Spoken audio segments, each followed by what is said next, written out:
संभाजीनगरात बिबट्यामुळे प्रचंड दहशत. शहरात 3 दिवसांपासून वावर.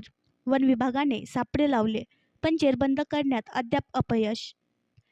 छत्रपती संभाजीनगरमध्ये तब्बल 3 दिवसांपासून बिबट्याचा वावर सुरू आहे. या बिबट्याला जेरबंद करण्यासाठी शर्थीचे प्रयत्न सुरू आहेत. मात्र अद्याप हा बिबट्या हाती लागलेला नाही. शहरातील अनेक CCTV कॅमेऱ्यांमध्ये हा बिबट्या रात्रीच्या वेळी वावर करत असल्याचे दिसून येत आहे.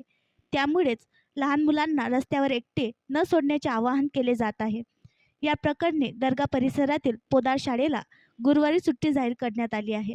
बिबट्याच्या दहशतीमुळे दर्गा परिसरातील पोदार शाळेला सुट्टी देण्यात आली आहे.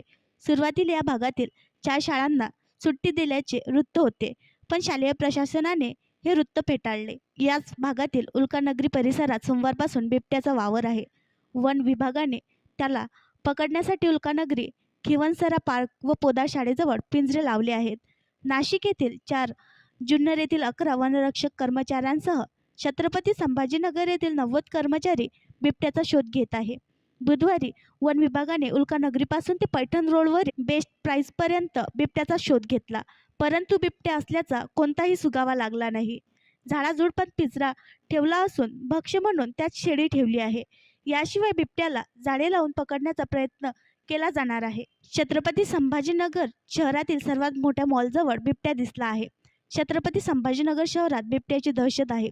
आता तर थेट मॉलच्या दरवाजात बिबट्या दिसला आहे.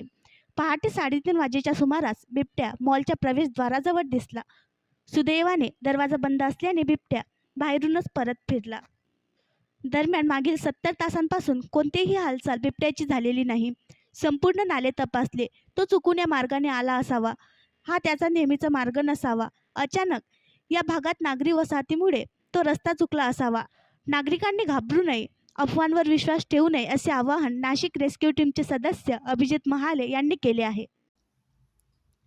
आणखी नवीन व्हिडिओ पाहण्यासाठी आमच्या देशमुख एक्सप्रेस न्यूज चॅनलला सबस्क्राईब करा, लाईक करा आणि शेअर करा.